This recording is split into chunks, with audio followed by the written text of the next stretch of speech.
The second dish we're going to do, we're going to cook, beautiful, we're going to cook a piece of lamb. We're going to have a bit of lamb with a bean gratin.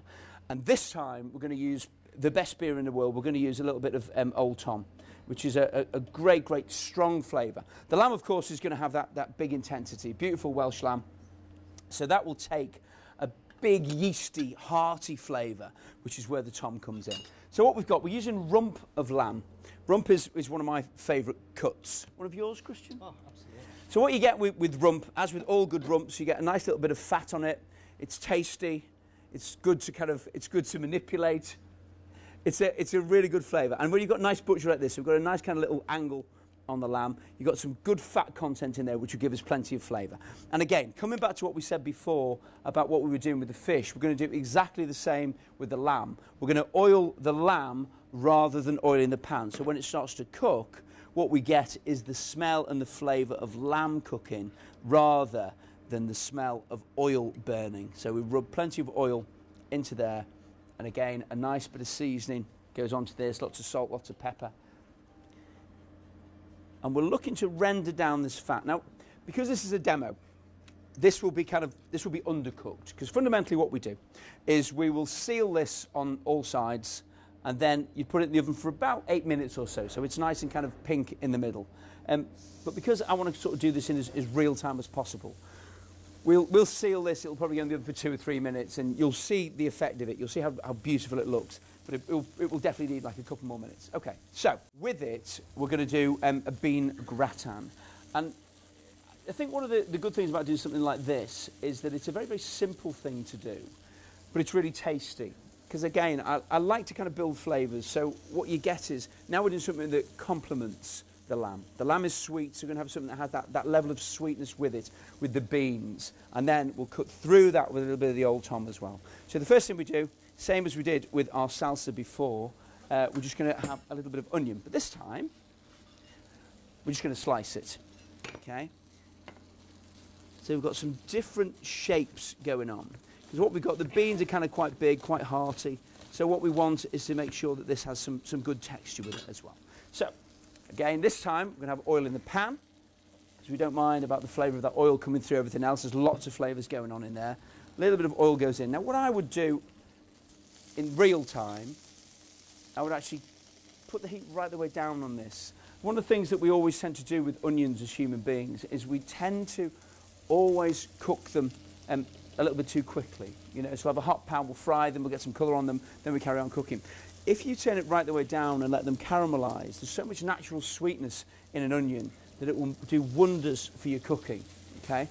But for us, as I say, because we're doing this as a dem, then we're kind of rattling it. But if you really, really slow this down, then there's so much more sweetness. Now, back to the lamb. Nice bit of colour on the fat. The fat is beginning to render down. Flip that over and seal it on the other side as well. And what, of course, is happening now is it's tightening and it's beginning to cook. And we've got some lovely flavour and it's holding all of this together. So, next thing that goes in there, let's imagine that we've cooked this onion out for 5-6 minutes or so it's nice and sweet. So a little bit of rosemary going with our lamb as well. You know, rosemary's good for headaches. Ladies, it's particularly good for any of you who feel like having a child. Because when you're pregnant and you can't have, this is true, when you're pregnant and you can't take anything like paracetamol, rosemary is really good for headaches. If you sleep with a sprig of rosemary in your pillowcase, it's really good for relieving tension headaches. It's true. Thank you. You're underwhelmed by that, aren't you? It's a good thing. Gentlemen, if ever your wife says she's got a headache, have some rosemary in your pocket. You know what I mean? So, we have a little bit of onion cooking away there. Then we will have a touch of garlic goes into there. Now I'm slicing the garlic. I like the flavour of sliced garlic. Rather than kind of breaking it down, I like it to be an ingredient rather than it actually being something that permeates through. So you get that nice flavour as it goes. So we seal the lamb on all sides. Like that. And then we're going to pop him in the oven. Now you will put this in the oven for 6 to 8 minutes. Our little piece of lamb will get 3 or 4 probably. So we'll come back to that in a second when we do our gratin on top. So back here, so we've got the onions. Then what we're going to do, we're going to add some beans into here. These are just tin beans. We've got butter beans, cannellini beans. Use whatever you want. You could even, if push came to shove, you could rinse off baked beans and use them in this as well. So they all go in. So you've got some really, really delicious strength flavour. Dead cheap, a really good thing. In terms of kind of making money from food, beans are a great thing. Dead cheap, don't cost a lot at all. Now, a little bit of black pudding is going to go in there. Of course, as northerners, it's very important that we use black pudding wherever possible. It is one of those things that people from the south find it a very, very strange thing to get involved with. And now, of course, you find black pudding on the menus of many, many restaurants all over the place. But I think it is our duty as northerners to make sure that we sing the praises of black pudding, even if you don't like it. Someone asks you and you're outside of our area, always make sure that you confirm that you're going to do it. Okay, so a bit of oil in the pan. I'm just going to crisp this up ever so quickly. And again, we're doing this as a dem, so we're cooking this nice and fast. What you want to do really is kind of get some heat in there and crisp it up so you have really, really delicious crispy flavour. Well, that crisps up. The next thing that goes into our little gratin mix is some whole grain mustard. Again, some nice flavour going on with that. Mr. Whittleworth, if you'd like to do the honours and give that a bit of a stir. So now, from a flavour-wise, we've got onion, we've got garlic, we've got mustard, we've got beans. So we've got some good flavour going on there. So now we need to take in a little bit of rosemary into there, which will complement what we've got from the lamb that's cooking away in the oven. And again, you can have kind of plenty of rosemary in it. Other nice thing to do with rosemary, once you've kind of stripped it, these are kind of really nice to skewer, fish in particular. Something like monkfish to actually skewer with rosemary. And then as it bakes, as it cooks, then all of that lovely flavour of the rosemary comes through.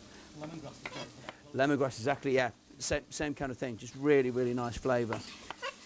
And using things that nature has done. Okay, so we chop all of that. I have a bad back at the end of this, Chris. So we chop all of that. That then goes in with our beans, with our mustard, with our onion, with our garlic. Then we've got our black pud. That can go in as well. And you can smell on the front, you can probably start to smell all of that lovely mustard starting to come out as well. So you're getting that nice little bit of acidity going on. Okay, so then it's time to add our booze. And as I say, this time we're going to add a little touch of Old Tom. Let's just crank the heat up on that. And a glug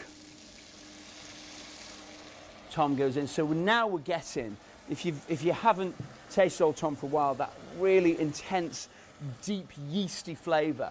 That's now all going into our mix there. And still the same thing that we did before. A little sprinkling of sugar will just cut back on that slightly acidic aftertaste and will round all of the flavours that go in there. So you want to reduce that down just a little bit.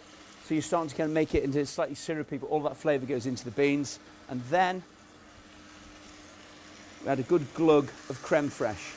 What we get is a nice bit of acidity, and that acidity to combine with now the slight sweetness that we put from the Old Tom is going to work beautifully well. Smell that. You can smell kind of the yeast and you can smell the creme fraiche. You've got a nice combination of flavours going on in there. Okay, so that bubbles away. And then finally, what we're going to do for the top of this, we're going to make a gratin top. The easiest way to do this is to simply mix breadcrumbs and Parmesan cheese and some butter and then stick it on the top. But we're going to do it in a pan. And this is a great way if you're kind of making things like sweet crumble topping. It's a really, really nice thing to do. So all you do is kind of clean out your pan. We've got some breadcrumbs. Pop those in. No oil or anything at all. We just want to toast these fellas a little bit. So as they go in, the heat will just start to brown. Think about kind of extra toasting of them is what we're doing, really. So as they begin to toast, they begin to colour up a little bit. Then we'll add just a touch of butter into it, which will then start to break down the breadcrumbs. Cheers, mate. And you just want a few little bits of this, really. The more butter goes in, of course, the more moist it's going to be. So we want to keep it fairly dry, because we've got plenty of moisture going on with the breadcrumbs there. Okay. Okay, so we've got breadcrumbs in there, we've got a little bit of butter, we add some salt, we add some pepper. Then we're going to add, again, a little touch more rosemary. So all the component parts of this have got beautiful fresh rosemary in it, which is nice and heady. It's got some good flavour in there. And of course, we've got our lovely Old Tom that's kind of sitting underneath with those beans, which is bringing out some great flavour.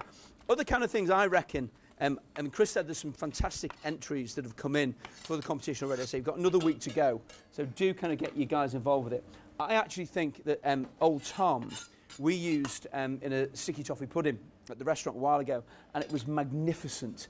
You know how sort of heavy that flavour is, and you imagine that coming in with all of the dates that get in sticky toffee. It was superb. So we've got our toasted crumbs there, rosemary's in, a little bit of Parmesan cheese now, and that is going to be our crumble topping. Okay. So, Christian, your job now is to load up both of our little ramekins, and then sprinkle a little bit of your topping on there. Meanwhile, back in the oven. Now, as I say, we haven't given this, it's 8 minutes that it requires. Now, I don't know if you're in the habit of allowing meat to rest when you've cooked it. If you're not, it's a great, great thing to do. It will revolutionise the way that you kind of eat food. As I say, remember, this has had 3 to 4 minutes rather than 8. What we do when we're resting meat, now we talked about when we were cooking fish before, about letting it come to room temperature, so when it goes in the pan, it will sit flat and it's relaxed and it works well. Now, the same is true now it's come out of the oven. What you want to do now, because the meat is basically doing this, okay, what you want to do, you want it to relax, to get the best out of it, to make the eat the best, is let it relax. So if you just put a bit of foil over the top of that, what will happen is it will begin to do that. So all of the sinews, all the fibre in the meat will relax. So when you come to carve it, and equally when you come to eat it, you lose an awful lot of that chewiness, of that stringiness of any cut of meat.